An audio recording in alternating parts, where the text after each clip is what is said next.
diastele.tv.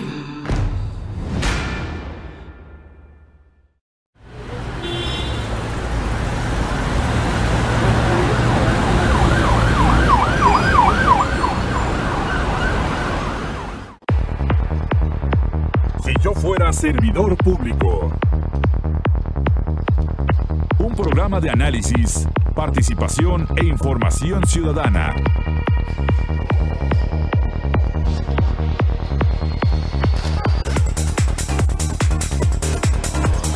Si yo fuera servidor público.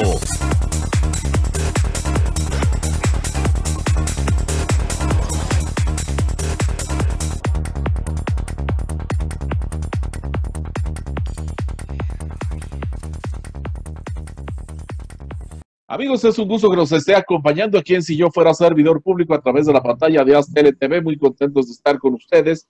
Y hoy vámonos hasta el norte de la República Mexicana. Hoy tenemos un tema muy interesante, pero antes, como siempre, saludo a mi compañero y amigo, el periodista Ricardo Contreras. Ricardo, ¿cómo estás?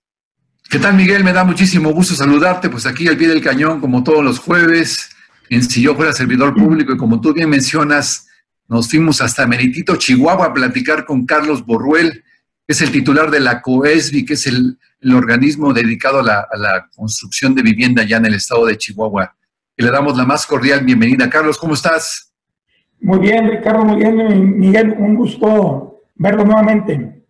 Muchísimas gracias, Carlos. Bueno, pues hay muchos temas muy interesantes que han sucedido en Chihuahua, y es que este mundo de la política, este mundo del gobierno, bueno, pues la verdad es que da muchas vueltas, y lo estoy mencionando porque Chihuahua se ha vuelto un foco muy importante nacional, porque ha habido 2 o 3 temas que seguramente tú nos vas a platicar cómo se encuentra tu estado. En primer lugar, bueno, se ha desatado el asunto del COVID, que regresaron al semáforo rojo. Por otra parte, el asunto que traen con el agua, y bueno, y otras peripecias políticas que yo creo que tú tienes más información que nosotros. Que se acumule. Sí, por supuesto. Así que adelante, Ricardo, porque hay muchas cosas que preguntarle a nuestro buen amigo Carlos. Pues sí, querido Carlos, muchas gracias por aceptar esta entrevista. Pues cuéntanos, ¿cómo les va ahorita con la pandemia? Ya están en semáforo rojo, ya vemos que ya no se dan abasto los hospitales, que esto ha venido un poco a trastocar el tema, pues, de la sociedad chihuahuense, que de repente ya ha estado encerrada, y por ahí nos enteramos que también decretaron un tema de encierro casi obligatorio, ¿no? De que la gente no puede salir a partir de 1 hora hasta toda la noche, ¿no? Salvo que sean excepciones de emergencia. ¿Cómo va la cosa por allá, Carlos? Pues mira, aquí se da un pico en la pandemia que obliga a un semáforo rojo allá por el mes de abril, más o menos. Hay un confinamiento de 15 días, pasamos a semáforo naranja y rojo, perdón, a semáforo naranja y posteriormente amarillo. Yo creo que como sociedad malentendimos, y estando aún en semáforo amarillo pensamos que ya estamos en semáforo verde.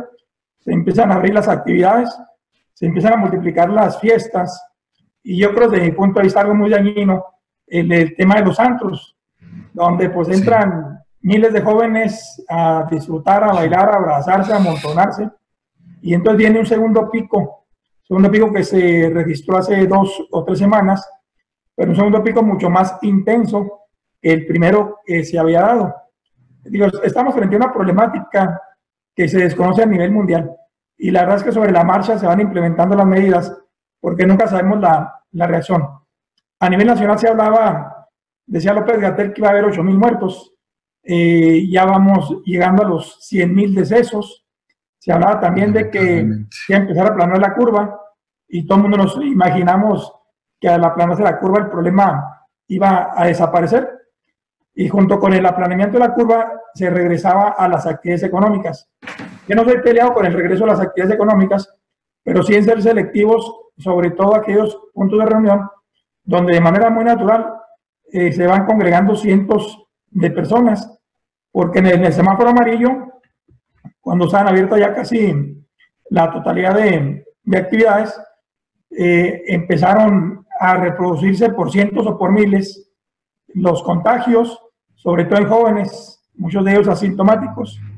Llegaban a las casas y contagiaban a los padres o a los abuelos, y se nos viene una situación en los últimos 2 semanas en Chihuahua, donde se saturaron los hospitales, donde ha habido personas en algunas ciudades que al no encontrar cama o mueren en su casa o a veces en el estacionamiento de los hospitales. Se han dado 4 o 5 casos de esos. Sí. Uno puede decir, son poco, ¿no? Pues cada vida de cada ser humano vale demasiado. Ya afortunadamente están ampliando la ocupación hospitalaria, las camas, los insumos médicos, porque se ha estado batallando hasta para conseguir oxígeno para muchos de los enfermos. Yo creo que esta pandemia va a ser de gran aprendizaje, porque siempre decíamos y sosteníamos que con un solo caso de COVID que hay en el mundo, mientras no exista la vacuna, pues el virus nuevamente se va a reproducir inmediatamente. Yo creo que parte de la problemática ha sido que algunos que se han presentado como expertos a nivel nacional en esta materia de un problema que nadie conoce, ha ocasionado parte de esta problemática. Porque, insisto, se hablaba de 8,000 muertos, ya vamos a llegar a 100,000. Se hablaba de aplanar la curva como algo permanente, y sin embargo vemos que hay un rebrote mucho más delicado de cuando empezó esta problemática. Sí, luego si tomamos en cuenta a un López-Gatell que nos decía que no era tan importante el uso del cubrebocas, y luego que siempre sí, y luego que el presidente decía abrácense y no pasa nada, y yo por qué voy a usar el cubrebocas, ya me dijo el doctor que no es necesario. Y luego esas señales contradictorias que daba el gobierno, que ha dado el gobierno federal, pues ha propiciado que la gente pues también como que imite o diga, pues si el presidente ya lo dijo, si López-Gatell, que es el encargado de este tema de la pandemia, dice que no pasa nada sin cubrebocas, esto ha propiciado pues, que mayores contagios, ¿no? Una irresponsabilidad por parte de la autoridad, ¿no crees? Sí, y mira, aquí en nuestro estado, yo pertenezco o iniciamos un movimiento que se llama Chihuahua Bien, y entre otras cosas reunimos empresarios, amigos por diferentes municipios del estado, y empezamos a donar túneles sanitizadores. Y yo sí creo que ahí de manera un tanto irresponsable, sin conocimiento de causa, se empezaron a descalificar esos túneles que podían ser fuente de contagio. Y entonces a mí me los empezaron en algunas ciudades a prohibir. Logramos instalar unos 12 túneles en diferentes puntos del estado en base a ozono. El ozono no es más que oxígeno más una molécula que se le agrega de ozono. Entonces es algo que internacionalmente se está usando, pero aquí a nivel nacional, con la descalificación que hizo el subsecretario, pues en algunas partes dijeron, oye, yo les tengo desconfianza a los túneles sanitizadores. Meses después, los mismos municipios y algunas empresas los empiezan a colocar en sus instalaciones como una medida eficiente, precisamente de sanitizar a la persona para no contagiar en lo que va al centro, en lo que sube un camión a un autobús de pasajeros, donde la persona la sanitizamos al subir y la sanitizamos al bajar del camión para que se vaya a su casa o se vaya a hacer sus actividades. Eso a nadie le hacía daño, pero esta descalificación a nivel nacional pues también limitó una medida que en algo podía haber ayudado o aligerado esta cifra de contagios. Oye, Carlos, nos queda claro que, por ejemplo, hablando de los estados, del trabajo que han hecho cada uno de los estados, pues obviamente están velando por sus gobernados, es decir, los habitantes, los ciudadanos de a pie.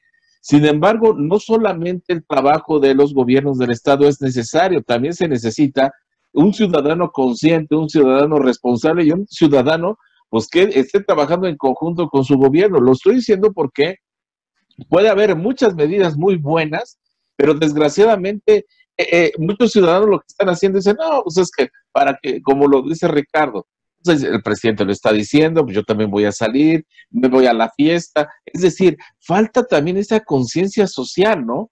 Para que no aumenten los contagios, porque lo que estamos viendo en estos rebrotes también tiene mucho que ver que el ciudadano, no estoy diciendo todos obviamente, pero una parte importante de los ciudadanos no está haciendo caso, y yo creo que también ustedes han padecido esa parte.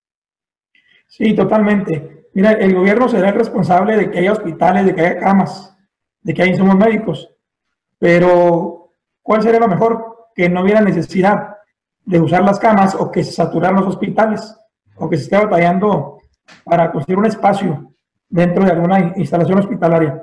Aquí lo esencial, como bien lo dice Miguel, es que como ciudadanos tengamos la plena responsabilidad de decir lo normal, de usar cubrebocas, de guardar la distancia, de no asistir a reuniones masivas, de no exponernos y de acabar con aquellos mitos que dicen: yo tuve dolor de cabeza durante 2 o 3 días, seguramente yo ya tuve COVID. Y en esa confianza vamos y nos mezclamos con más gente, descuidamos las medidas y sí se ha caído en un tema de irresponsabilidad como sociedad, y yo me incluyo como sociedad, como persona, donde tomamos muy a la ligera estas medidas, tomamos muy a la ligera el tema del COVID. Cuando inicia esta enfermedad, Miguel, Ricardo, empezamos a escuchar de repente que una persona en tal punto de la ciudad o tal punto del estado se había contagiado o había fallecido. Pero ahora estamos viendo cada día que cada vez son más los conocidos, la gente que está cercana a nuestro entorno. A mí en redes sociales la semana pasada, de manera lamentable, 5 días consecutivos, me tocó publicar condolencias por amigos o conocidos que fallecieron esos días, cuando hace unos meses eran pláticas que te llegaban. Y en eso, claro que ha tenido mucho que ver la conducta de nosotros como personas, que estuvimos actuando como si estuviéramos en semáforo verde, como si la enfermedad ya se hubiera erradicado. El 90% del problema, para evitarlo, para limitarlo, evidentemente que está en nosotros como ciudadanos. Y finalmente, lo importante no es que tengamos, reitero, muchísimo más capacidad hospitalaria, sino lo importante sería que jamás hubiéramos la necesidad de utilizar esa instalación que tenemos. Muy bien, vamos, Oye, vamos a la primera pausa, Ricardo. Estamos aquí en Si Yo Fuera Servidor Público. Regresamos. No se vayan.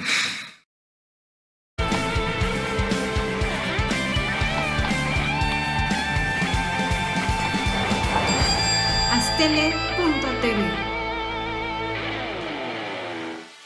Estamos de regreso aquí en Si Yo Fuera Servidor Público a través de la pantalla de Aztele TV. Estamos platicando con Carlos Purruel y pues, la verdad es que el tema no solamente de la pandemia, sino hay otros temas importantes que están sucediendo en este momento en Chihuahua. Ricardo, te escuchamos.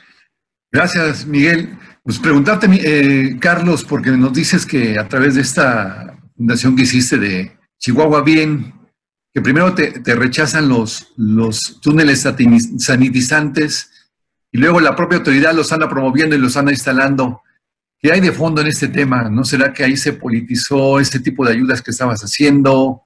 Que quizás quisieron ver otro tipo de interés más allá de ayudar a la gente. ¿Cómo lo interpretas tú? Hay una mezcla de todo, hay una mezcla de ignorancia, una mezcla de temor, una mezcla de que la posibilidad de que alguien más les quite los reflectores a quienes deberían de hacer esa labor. Yo soy un convencido que siempre los presupuestos de los gobiernos serán limitados. Entonces, si para atender una problemática como la que vivimos se me acerca alguna organización de la sociedad civil, yo la recibiría con gusto. De hecho, en estos momentos, hace 2 días platicaba con el secretario de Salud y le decía: oye, si faltan camas, vamos con la asociación de maquiladoras y que nos hagan donaciones por camas por ciudades. Falta oxígeno, pues vamos con algunos otros empresarios que donen tanques de oxígeno. Es decir, la posibilidad de recibir y aceptar la ayuda de la sociedad civil, como es el tema de Chihuahua Bien, simple y sencillamente le da la oportunidad a los gobiernos de multiplicar sus recursos, y también si lo quieren ver desde el ámbito político, pues tiene mucho mayor presencia un presidente municipal que alguien de una agrupación de la sociedad civil. Y si lo vieran desde el punto de vista de ver si se quiere utilizar de una manera distinta, pues yo creo que el alcalde lo primero que tiene que estar viendo, o los gobiernos, es precisamente el beneficio de sus gobernados. Si en esa donación de un túnel sanitizador, pues de pronto sale mi nombre en los periódicos, yo creo que lo más interesante sería decir: hoy tengo una medida que me permita que miles de chihuahuenses al día puedan estar pasando por ese túnel sanitizador y podamos estar evitando, limitando, aminorando el tema de los contagios. Pero sí, descontaminarlo, ahí sí, de cualquier interpretación de tipo partidista o de celos políticos, que lo saben entre los actores políticos, y lo pasan este tipo de cosas, que la parte afectada es la sociedad. Pues sí, no se vale. Pues sí, no se vale. Oye, sabemos que el tiempo es limitado para este tipo de pláticas, Carlos, por eso yo sí quisiera abordar de una vez este tema del agua, porque mira, aquí en la Ciudad de México, lo que llamamos el centro o a nivel nacional, nos llega la información precisamente de ese conflicto que hay del agua entre Estados Unidos y México, donde ya se metió el gobierno federal, donde hay esos dimes y diretes con el gobernador del estado de Chihuahua, Javier Corral. Entonces quisiéramos que nos ilustres de manera así muy sencilla qué es exactamente lo que está pasando, qué es lo que en realidad está pasando para que tengamos claridad y la gente que nos amablemente nos ve lo pueda entender. Fíjate, cuando uno atiende los programas sociales de la federación y si vamos a darle apoyos al campo, siempre surge una característica. Dicen, Chihuahua es una tierra de alta siniestralidad y baja productividad. ¿Por qué lo denominan así? Por las intensas sequías que padece el estado de Chihuahua. ¿Qué significa que hay sequía? Pues que hay una falta de agua, precisamente. Yo entiendo perfectamente el Tratado Internacional de Aguas entre México y Estados Unidos. A nivel nacional o a nivel de país, Estados Unidos entrega 3 veces más agua que la que México manda. E incluso dicen que el río Colorado, dice el tratado, si después de pagar 3 veces más la cuota que le corresponde a Estados Unidos, el río Colorado lleva más agua, puede pagar hasta las 2 veces más. A nivel de país es un tratado que le conviene a México, pero a nivel local de Chihuahua es un tratado que no es tan beneficioso y les voy a decir varias motivaciones. Además de ser un estado que desde siempre se ha caracterizado por las sequías, de 1944 a la fecha tenemos una problemática que se llama cambio climático o calentamiento global. Las cosas han cambiado mucho desde el 44 hasta el 2020. Estamos hablando de 50 y tantos años después, 70 y tantos años después, 76 años más, donde ciertamente el cambio climático ha provocado sequías más intensas en Chihuahua. También de 1944 a la fecha se han abierto más tierras, se han optado también por cultivos como el nogal, que te consume más agua y donde debiera también de ponerse ciertas ya limitaciones para evitar la plantación de nogaleras en el estado de Chihuahua, porque es terrible y cuánto es el agua que se necesita.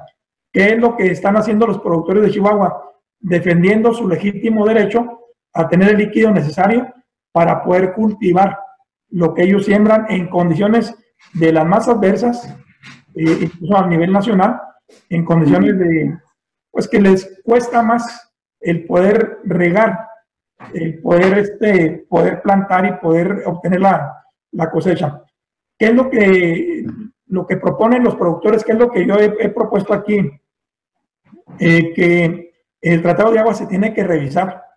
Hay que seguir conservando esa ventaja que nos representa a nivel nacional, pero hay que ver si en el Tratado de Aguas, para cumplir los Chihuahua, sin sacrificar a los productores locales, tal vez con hacer 1 o 2 presas más, pudiéramos captar el agua necesaria que luego baja de la Sierra Tarahumara y de las lluvias propias que caen directamente. A lo mejor con 1 presa o 2 más, pudiéramos captar lo necesario para no afectar los cultivos de los productores de Chihuahua.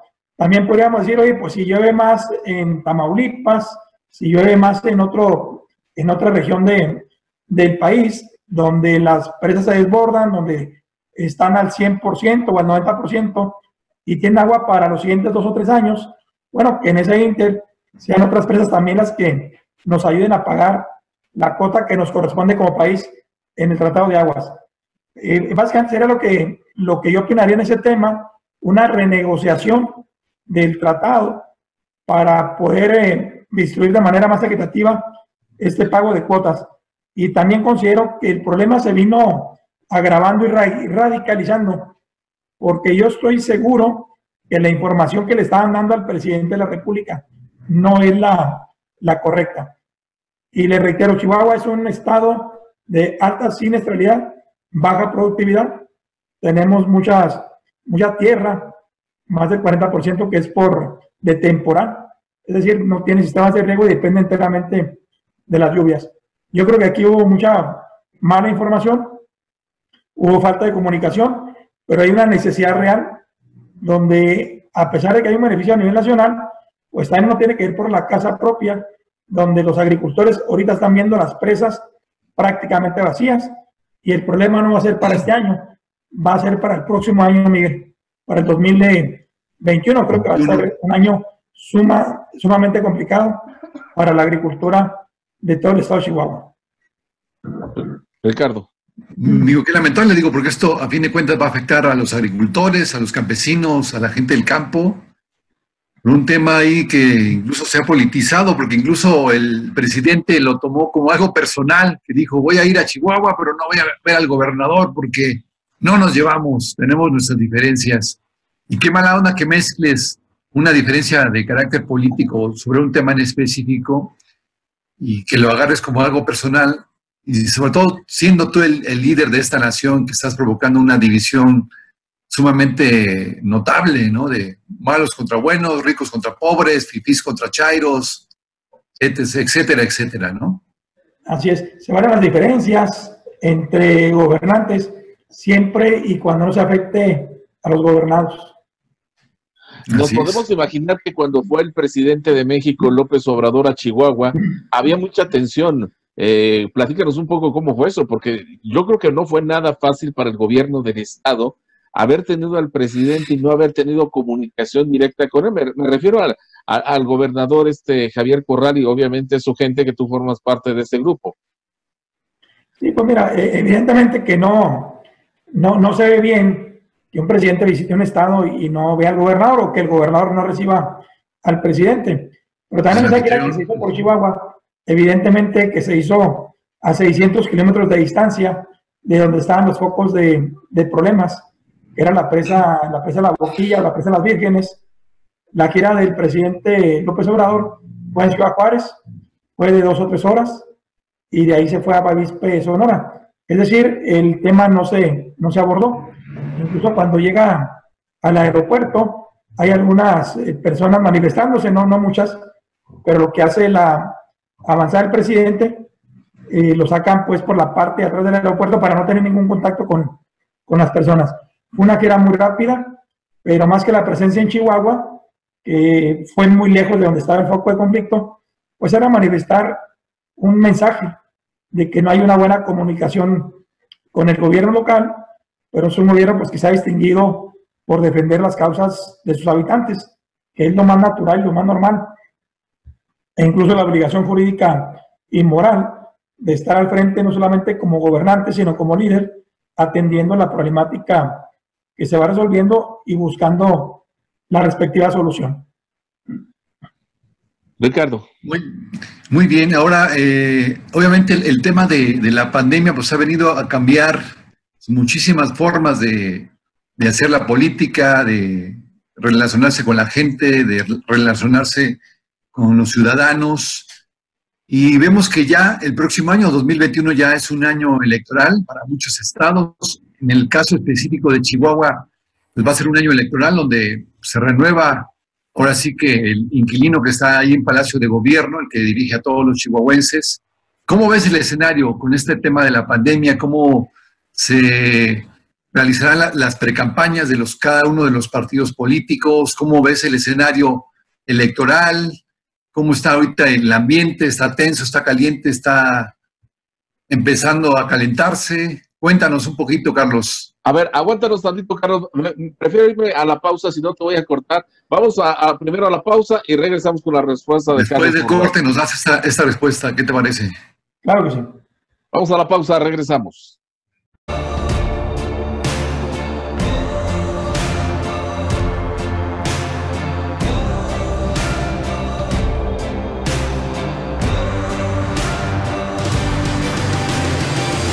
Aztele.tv.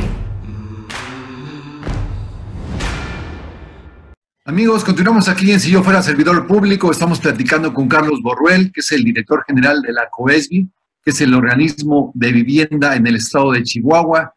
Y bueno, antes del corte, pues quedó pendiente una pregunta acerca de cómo se vislumbra el campo electoral para el 2021. Carlos, ¿qué nos puedes decir acerca de ese tema? Bueno, pues en el tema de la comunicación, pues evidentemente que muy complicado. La política o las campañas electorales se basan en la emoción y se basan en el contacto con las personas. El reto es despertar la emoción, el interés y vender adecuadamente la propuesta de lo que uno va a enarbolar cuando decides asumir una candidatura.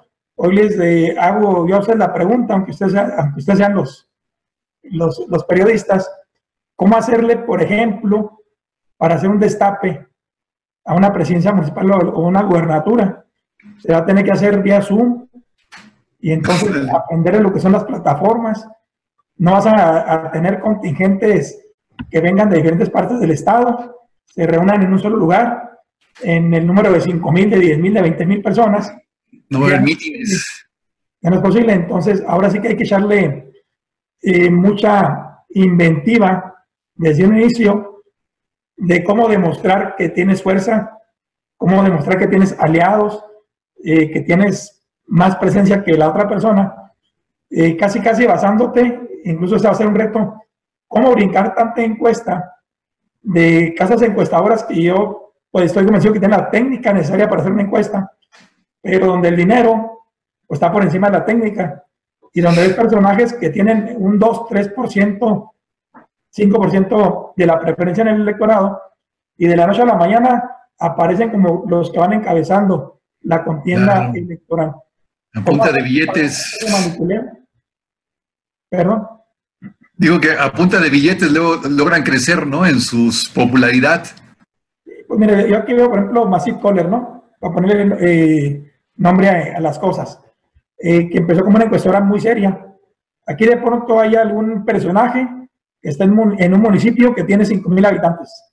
Levanta la mano y al día siguiente ya es de los que encabezan las preferencias electorales en un determinado partido político. Luego se juega con un tema. ¿Cuál es el mejor alcalde de todo el país? Y resulta que durante 4 o 5 meses, Ricardo Contreras le paga a esta encuestadora y Ricardo es el mejor alcalde de todo el país. Al 6º mes llega Miguel y le paga a la encuestadora. Ricardo Contreras desaparece de los mejores alcaldes del país y ahora es Miguel Muñoz el mejor alcalde del país. Y entonces Miguel desbanca a Ricardo. Pues sí, ya después a Ricardo y Miguel se posiciona como un candidato muy interesante para la próxima gubernatura. Hasta ese tipo de manipuleos, por la falta de presencia masiva, va a ser algo complicado que brincar. Hay que echarle inventiva, hay que ponerle creatividad, hay que atreverse, pues ni modo otra vez andar tocando puertas un poquito en los cruceros, a ver cómo le hacemos con la sana distancia, porque con este tema de que el COVID te pega una vez, como ya me sucedió en mi caso personal, estamos encontrando ya otros personajes, incluso amigos, que ya les dio COVID por segunda ocasión. Lo del contagio famoso. Antes decía que no era cierto o que no se sabía bien a bien. Pues resulta que sí viene, saca la inmunidad 3, 4 meses y esa va a ser otra problemática para los... Bueno, pues imagínate un candidato en plena campaña que le diga, tienes COVID y te tienes que aislar 15 o 20 días o más de la contienda política. Todo eso va a alterar de manera impresionante el tema electoral. Y luego dicen en el tema electoral que santo que no se le ve, pues no se le adora. Pues de una u otra manera, los medios de comunicación, aunque te comunican de manera muy inmediata, muy pronta, pierdes emoción del contacto personal. Cuando puedes directamente, pues que la gente te advierta tu rostro, tus reacciones, para saber pues con precisión si va a ser un buen o mal candidato en el camino. Ese va a ser el reto de cómo llegar. En este caso en Chihuahua hay 2.400.000 habitantes, tiene una amplia zona en la zona rural donde ni siquiera tenemos internet. Pues va a ser muy interesante el cómo definir una estrategia de campaña para poder hacer llegar el mensaje. ¿Cómo sientes el ánimo, Carlos, precisamente de este tema de la gente? Es decir, ya se empieza a hablar en todo Chihuahua del cambio de gobierno o no se habla. ¿Cómo se está enterando la gente? A ver, cuéntanos un poquito de esta parte, porque indudablemente la participación de los ciudadanos pues es fundamental para un proceso electoral. Fíjate, ya se empieza a dar. A pesar del tema de salud, que es la prioridad, responsabilidad se tiene que tomar. Hay temas como el que tú mencionabas, Miguel, el tema del agua. que ha venido a crear mucha polarización y además muchos deseos de participación, donde una amplia gama de ciudadanos de Chihuahua, independientemente de que no seamos agricultores, pues nos sentimos lastimados por esta actitud del gobierno federal, y eso ha venido a generar todavía mucho más interés en el proceso electoral para renovar la gobernatura en el 21, y ya por todos los rincones del estado, virtud de esta actitud del gobierno federal de Morena, se empieza a generar condiciones para que el candidato, en este caso del PAN, que es la fuerza dominante ahorita en el estado, pueda hacer alianza con otros actores o partidos políticos, con sindicatos, con agrupaciones religiosas, armar un gran frente social. Es lo que ya se está cocinando aquí en el estado de Chihuahua, frente a un actor a nivel nacional, que es Morena y que es el gobierno federal, que han venido pues a hacer que la gente levante las antenas y empecemos a agruparnos en un solo frente, proponiendo un gobierno de coalición. Y eso de una u otra manera ha propiciado que desde ya muy temprano empiece la efervescencia electoral por el próximo año. No tanto para ver qué persona va a ser la que encase los recursos, sino cuál va a ser el proyecto que logre generar un respeto y un contrapeso frente al gobierno federal. Ricardo. Está muy interesante porque es como que se va a retomar el tema de las coaliciones, de las alianzas estratégicas de los partidos políticos, pues para enfrentar este tema del autoritarismo que ya está dando, como que está dando señales ya el presidente de la República, ¿no? A través del control total del presupuesto, el control de los programas sociales, la cancelación de los fideicomisos, etcétera, etcétera. Y eso, digo, al nivel, en varios estados ya hemos visto que como tú bien mencionas, se están agrupando los partidos de la oposición, que el propio presidente ya los calificó como moralmente derrotados. Y suena interesante porque va a haber ahí un reagrupamiento de fuerzas políticas y ver qué expectativas está generando incluso el partido que está ahorita en el poder, si tiene posibilidades de llegar a Chihuahua o no, cómo le está haciendo, cuáles van a ser sus principales candidatos.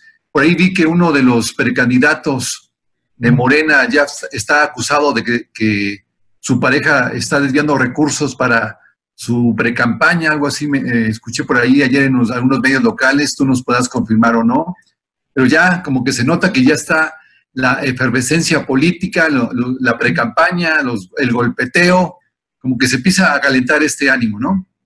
Sí, pues bueno, a partir de lo que les platicaba ahorita, ciertamente estamos en un semáforo rojo en materia de salud, pero en un semáforo rojo también en materia política. Ya está muy caliente. Sí, se advierte que si en el Senado hay mayoría de Morena, en la Cámara de Diputados hay mayoría de Morena, y luego esa mayoría pasa a los congresos locales o a las gubernaturas, pues va a haber una fuerza monolítica que vaya confirmando la cuestión del autoritarismo para los siguientes años en México.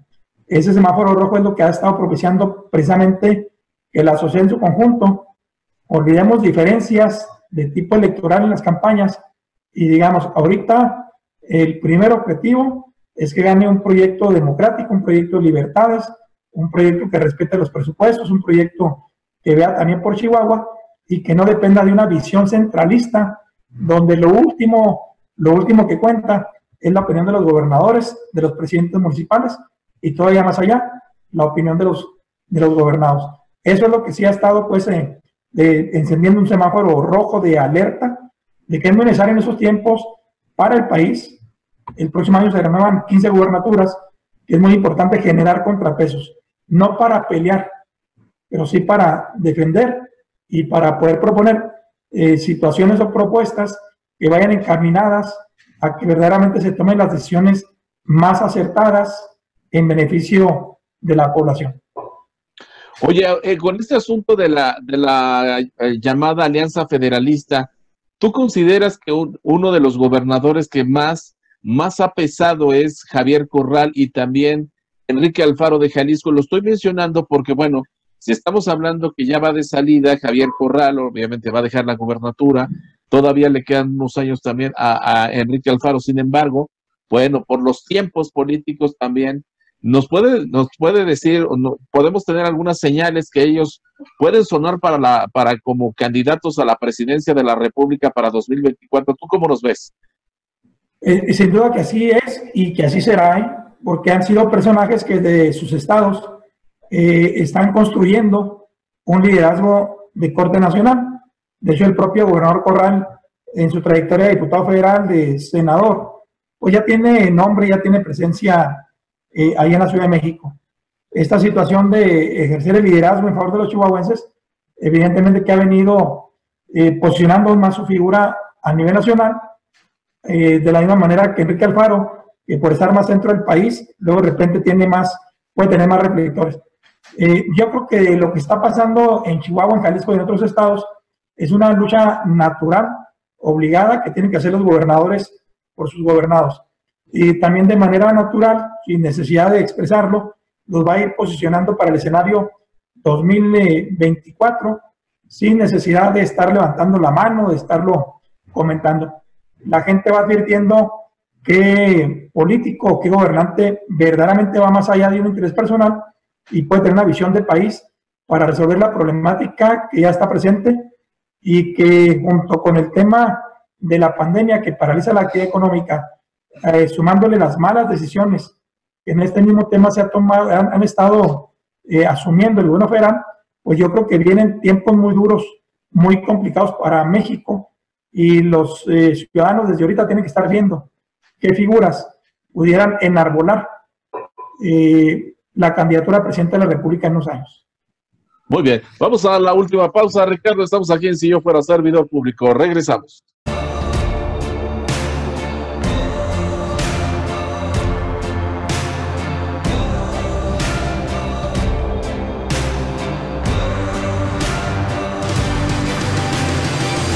Aztele.tv. Bueno, amigos, continuamos aquí en Si Yo Fuera Servidor Público. Ya estamos en la recta final del programa. Estamos platicando con Carlos Borruel Vaquera, que es el director de vivienda del estado de Chihuahua. Y preguntarte ya en estos últimos minutos, Carlos, ¿cómo ves al interior de tu partido a los precandidatos? ¿Cómo está la caballada? ¿Cómo se prevé que se resuelva la contienda? ¿Va a ser por encuesta? ¿Va a votar toda la militancia? ¿Va a votar la sociedad en general? Cuéntanos un poco de esta situación. Bueno, veo un escenario muy competido dentro del PAN, con las diferencias naturales, pero no con divisiones, que es el tema primero que tenemos que cuidar. Aquí se han mencionado mucho las figuras de la alcaldesa de Chihuahua, del senador Gustavo Madero y de un servidor que ha estado ahí apareciendo ya en las encuestas. Como ustedes saben, yo fui candidato a gobernador en 2010. Previamente fui presidente municipal aquí en la capital del estado, y en la candidatura de 2010 yo pierdo contra César Duarte, que ahorita está en Miami, muy próximo en retornar aquí a Chihuahua al ser eso local por los grandes fraudes que... Todo lo que robó. Especulados. Así es. Lo esperamos en, no sé, el mes de enero, febrero, ya por estar de vuelta aquí para rendir cuentas ante la justicia mexicana. Yo en ese 2010 dejé 425,000 votos. Entonces, el año pasado, hace 2 años, el PRI, la votación fue de 370,000 votos. En 2010, el PAN le gana al PRI, pero pierde con la votación de los partidos chiquitos que se aliaron con el PRI y de ahí sacan la diferencia de la gobernatura. Aquí me han estado preguntando, y yo te lo he estado comentando, 2010 ciertamente tuve una derrota personal de la que, bueno, se saca un gran aprendizaje. Pero lo más grave de este tema es que la sociedad también sufrió una derrota generacional que ahorita tiene endeudado al Estado para los próximos 45 años, que dejó en un colapso el sistema de salud, el sistema financiero del propio Estado de Chihuahua, donde ahorita se está batallando muchísimo con el tema para enfrentar la pandemia, para de repente para aguinaldos, etcétera. Porque a pesar de que el presupuesto creció más de 25,000 millones de pesos, también se nos dejó una deuda de alrededor de 50,000 millones de pesos. Una derrota generacional para la comunidad chihuahuense. Entonces, yo digo 2010, ciertamente perdí, pero perdió más la sociedad. Hoy vamos por la segunda oportunidad. Dicen que la segunda es la vencida y estamos en ese camino. ¿Cómo va a ser el método de elección? Hay 3 posibilidades y se va a definir en el mes de diciembre, que es cuando sale la convocatoria. Puede ser por encuesta, puede ser interna, donde nada más vote la militancia, y puede ser también donde, aunque sea con un método interno, se permita votar a los afiliados, a las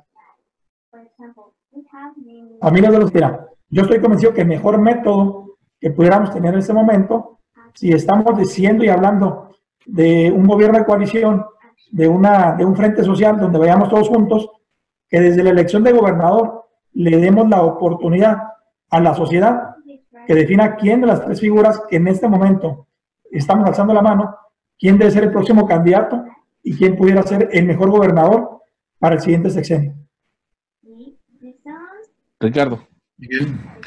Bueno, pues sí, pues son interesantes ese método. Ojalá y haya acuerdos y haya voluntad política de los 3 aspirantes y sobre todo ganas de hacer las cosas, que es lo más importante, ¿no? Sobre todo ante que está avasallando este tema de Morena a nivel nacional con el control de los programas sociales y se le puedan hacer frente, ¿no? Porque aquí el reto sería también, si hay una coalición, una gran alianza, decir, ¿a quién ponemos en esta gran alianza? ¿Quién la va a encabezar? O que alguien diga, sí, estoy a favor de la alianza, pero siempre y cuando sea Ricardo Contreras, y luego diga Miguel Muñoz, no, estoy de acuerdo con la alianza, pero siempre y cuando yo sea el que la encabece. Y eso puede pegarle a muchos egos, ¿no crees? Claro, mira, en este caso dicen que la tierra es de quien la trabaja, y ojalá así lo entendamos los 3.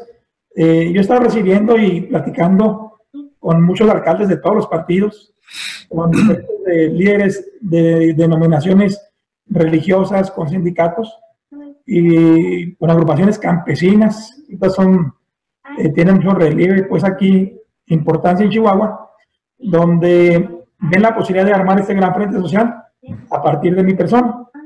Yo entiendo que los otros 2 aspirantes pudieran estar haciendo lo mismo, pero a partir de ese consenso que tengamos como sociedad, cada uno de los candidatos, que pongamos las cartas bajo la mesa y que se defina la candidatura no en base a quién es más amigo mío, quién es mi compadre, quién es más cercano a mi grupo, sino verdaderamente en un interés de bien común, en un interés de sociedad, donde digamos, fulano de tal no es el más cercano a mí, pero yo creo que en ese momento sería quien pueda ganar la elección y además tiene los atributos, la capacidad y el conocimiento necesario para ser un buen gobernador durante los próximos 6 años. Ese es el reto que tiene Morena, ese es el reto que puede tener el PRI, que yo lo veo muy desdibujado, pero hablo por mi partido, el PAN. Ese es el reto que tenemos. En la diversidad de propuestas logremos ponernos de acuerdo, e incluso más allá del PAN y de los que podamos levantar la mano, pensemos verdaderamente quién puede armar ese frente y quién le puede ganar a Morena sin dejar ninguna duda y ganarles, se los digo en mi caso, en esta alianza comunitaria social que estoy formando, quién le puede ganar de manera avasalladora a Morena en 2021 y quitarnos la duda de que si Morena, como está en este momento, de que si Morena puede ganar la gubernatura de Chihuahua. Oye, con todo lo que estás mencionando, me imagino que más adelante vendrá algún encuentro, seguramente privado primero y después público, entre los que están aspirando a gobernar Chihuahua por parte de Acción Nacional. Sobre todo lo estoy mencionando porque ahorita creo que la polarización en este caso dentro del PAN pues sería terrible, porque de por sí ya tenemos una polarización en el país pues por el tema de la 4T. Sería terrible que también hubiera un rompimiento, una división por una cuestión política. Me imagino que ya está en mente eso, sobre todo porque pues ya, ahora sí que quede quien quede, los otros se tienen que sumar, ¿no? O si no, por lo menos no estorbar. Totalmente, Miguel. Bueno, digo, si dicen que el buen juez por su casa empieza. Si nosotros como PAN estamos hablando de unirnos como sociedad frente a un adversario como Morena, pues no podemos poner el mal ejemplo de que internamente no tuvimos esa capacidad de acordar. ya lo está valorando la dirigente estatal del PAN, hace una propuesta de un servidor, pero además los tiempos son fatales. El 1 de diciembre la ley marca que quien ocupe un cargo público deberá separarse de él 6 meses antes de la elección, y esos 6 meses antes son el 2 de diciembre. Es decir, de aquí al 1 de diciembre tendrá que quedar muy bien definido quiénes ahora sí de manera formal van a entrarle a la contienda, y creo que será la punta de lanza para que de manera inmediata el partido nos convoque, porque ahí habremos de estar y empecemos a poner las reglas muy claras, pero sobre todo la recta intención de que, habiendo suelo parejo, al ganador, los que pierdan o a los que no nos favorezca el resultado, saldremos a levantar la mano, a acompañarlo en la contienda electoral y a ganar el proceso electoral. Ricardo. Eso suena muy interesante porque va a requerir todo un tema de pues, educación cívica, decir, ok, perdí, lo reconozco, le levanto la mano al ganador y para adelante, ¿no? Y eso implicará pues machucar muchos egos o gente que ya se sienten como candidatos. Yo, por ejemplo, he visto por ahí los banners promocionales de Gustavo Madero, ¿no? Con su barbita y diciendo que un Chihuahua chingón. No sé si eso realmente es lo que... Hay que apostar en Chihuahua con educación. Más bien, ¿no? Más bien, pero digo, no sé si es lo que realmente quiere Chihuahua, no un Chihuahua chingón, sino más unido, más educado, más... un objetivo claro, ¿no? Los problemas con ideas y con propuestas y con mucho trabajo. Exactamente, y a lo mejor está colgando ahí de su fama a nivel nacional porque ha sido senador 2 veces, porque es sobrino nieto de Francisco y Madero y pone las barbitas de Madero. Es una persona con mucha capacidad y hay una muy buena relación con él.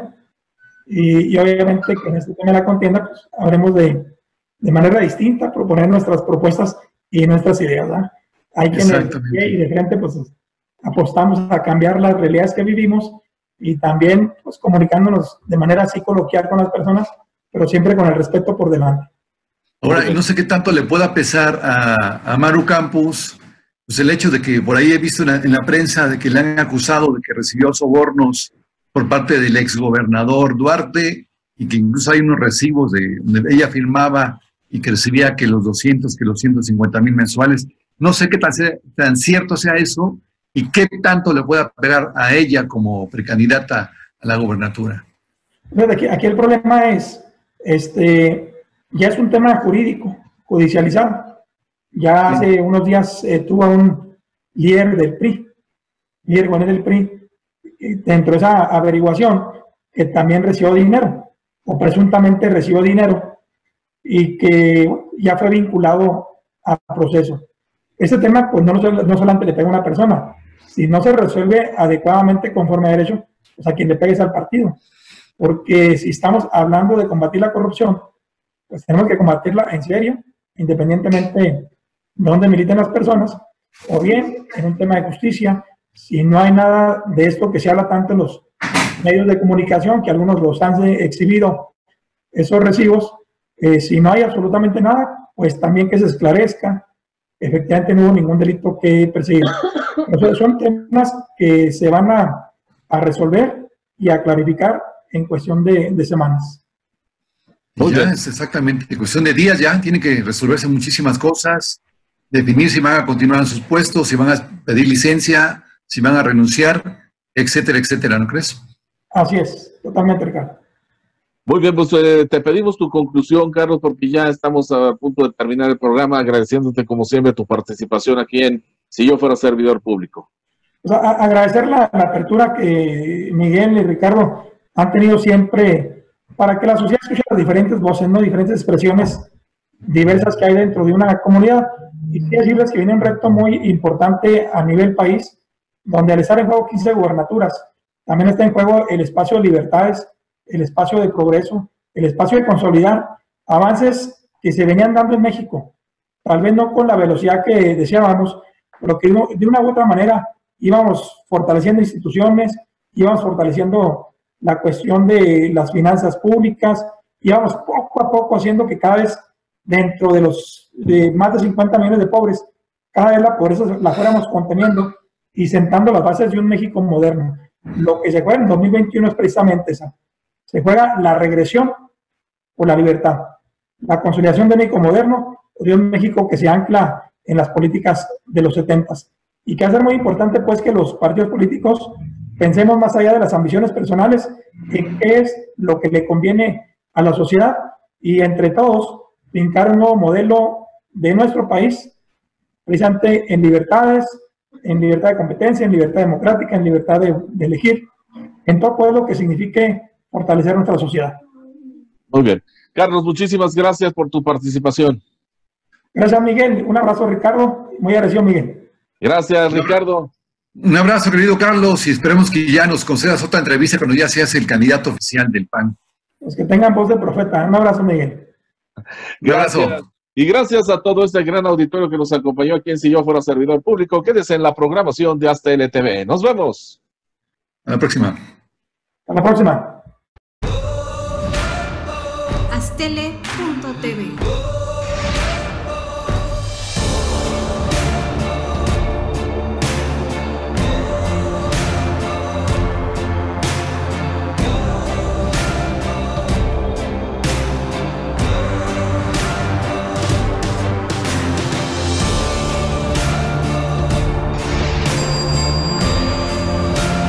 Astele.tv.